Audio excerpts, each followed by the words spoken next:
The man, the myth, and the legend that would be Steve Serby never rests from his legendary weekly Q&A. And this week, the New York Post sports columnist caught up with Yankees first baseman Ben Rice. Now, let's catch up with Steve.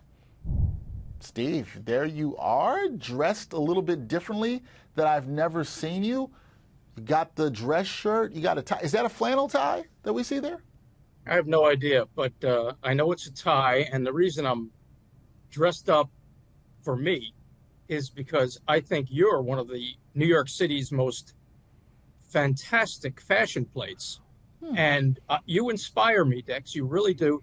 And that's why, as a tribute to you, that's why I wore this. As you wore this. Next time we want to see, we got to have you get it a little step further. Maybe we can get the blazer to go there. But I like the start. I like the light blue shirt with the burgundy maroon tie. I like what you got going on there, Steve. It's good. It's definitely good. Well, I might hire you as my stylist? No. Yes. No. We don't need to go. We don't need to go that far. But I like the look. I thought it might be a flannel tie or a flannel shirt. That's usually what you do. But you know, a little change is good. I think that's good. And you brought you won't see it again. So enjoy it while you can. Enjoy it while you can. All right. Well, hopefully the viewers enjoy it as well too, as much as they enjoy your wonderful Q&A. And Steve, in this week's Q&A, Ben Rice spoke to you. He mentioned that he aspired to be a comedian in the 5th grade, and he was a bit of a class clown. So when you asked him about this, what impression did you get about his personality and how it might influence his presence and the lightheartedness he could bring to the Yankees clubhouse? Well, what he's been bringing to the clubhouse ever since I interviewed him in the dugout a few days ago is the long ball. 2 home runs on Saturday, his first home run on July 4th.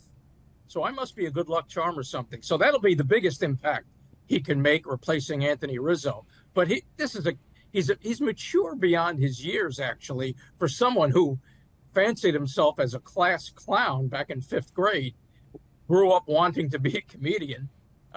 He's still pretty funny. His smile keeps everything loose, but he realizes, he knows his place. He's a rookie. He's taking advice and tips from Anthony Volpe about how to handle himself as a rookie. But he knows, no hot foots, no changing languages on cell phones a la Eli Manning used to do, but no beatbox. By the way, Dex, do you know how to beatbox? I do not. You're not going to get me to beatbox here, even if I did. That is not happening. Well, if you want lessons, Ben Rice, I got to talk to Ben Rice about that? Okay. He will be happy to help you, but he's really a good kid. He's a level-headed kid. Used to be a hockey player as a kid, grew up in Cohasset, and his teammates seem to really like him, and Aaron Boone's going to like him a lot better if he can jumpstart the Yankee lineup the way he has been doing lately. Yeah, lately he's been hitting those home runs, and you always like a nice lightheartedness, somebody who can bring that kind of energy wherever you work. So I'm sure the Yankee fans can appreciate that in the clubhouse for sure. It makes me wonder, Steve, if you were a class clown during your schooling days. Something tells me you probably were. Something tells me that. Why would you say that? Because you decide to pull pranks on us, sometimes change things up on this very segment. Today, we have no idea how you're going to be dressed. You come dressed with a tie. I won't call that funny, but you've done some things that people can consider funny. Some people would call it funny. No, I was not a class clown. Not at all. I was very shy, intimidated by girls. Didn't go to my senior prom in high school. Didn't have a single date in high school. I'm not sure I believe this. The tie is coming off already? We're done? Yeah. Okay. The tie. You know what? You know what? He told us that this wouldn't last. Here it goes. Maybe he's turning into Superman. Took off the tie. Who knows what's going on? All right, we got to continue. And you hit the polo underneath. Or is that a hoodie? No hoodie, but it's a polo. The hoodie's coming. The hoodie's coming. You never know what you're going to get on Sundays with Serby. We had a little bit of dressed up Steve Serby, and now that man is gone. All right, Ben also talked to you about the pride and history associated with wearing the Yankees pinstripes. How did his demeanor and tone reflect his reverence for the team's legacy during your conversation with him, and how much does he want to win in a Yankee uniform, knowing that he understands all the history? Well, he grew up in Cohasset, Massachusetts. Grew up a Jeter fan, had a Jeter poster in his room. He loves the bleacher creatures, loves the roll call. loves watching Aaron Judge take BP as everybody else does, loves Soto's intensity in the batter's box. When he was a kid, his father used to throw him batting practice.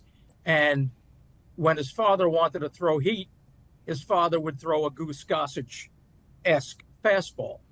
And then when his father was a pitcher at Dartmouth way back when, Dan Bird, and his father knows how to throw a cutter. So he would prepare Ben for a Mariano Rivera cutter. So this kid grows way back with the Yankees. He actually, when he was 5 or 6 years old at Fenway Park, signed Yankees rule on the pesky pole. How about that? Wearing a Yankee jacket and a Yankee cap.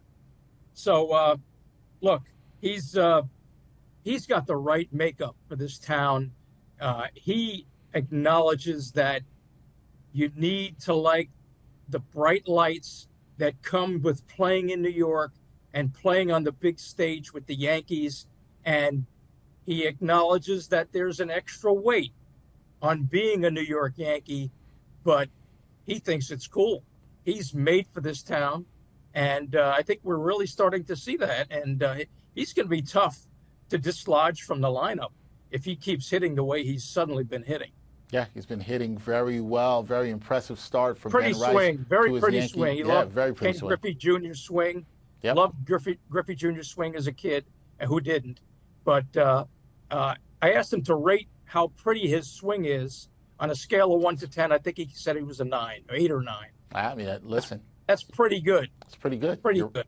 Pretty good when you're right up there with the great Ken Griffey Jr.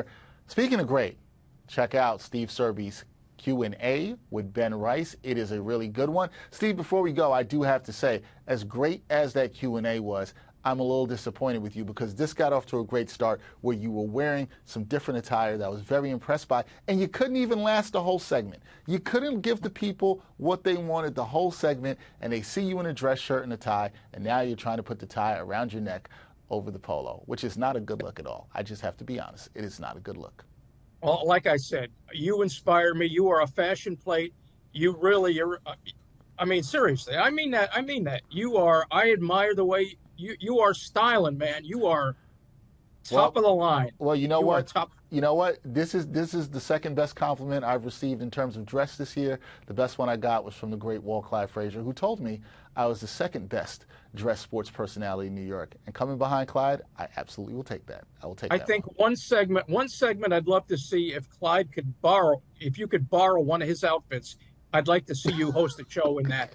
I really would. I would never disrespect the great Walt Clyde Frazier like that. I don't think I could pull it off. But what you could have pulled off was wearing the shirt and tie the entire segment, and you didn't do it. We're a little disappointed, Steve. A little disappointed. All right, I dropped the ball. Sorry about that. I'll try to do better next time. Yes, you did. We'll see you next week. Thank you, Steve. Appreciate you, man. Thank you, Dex.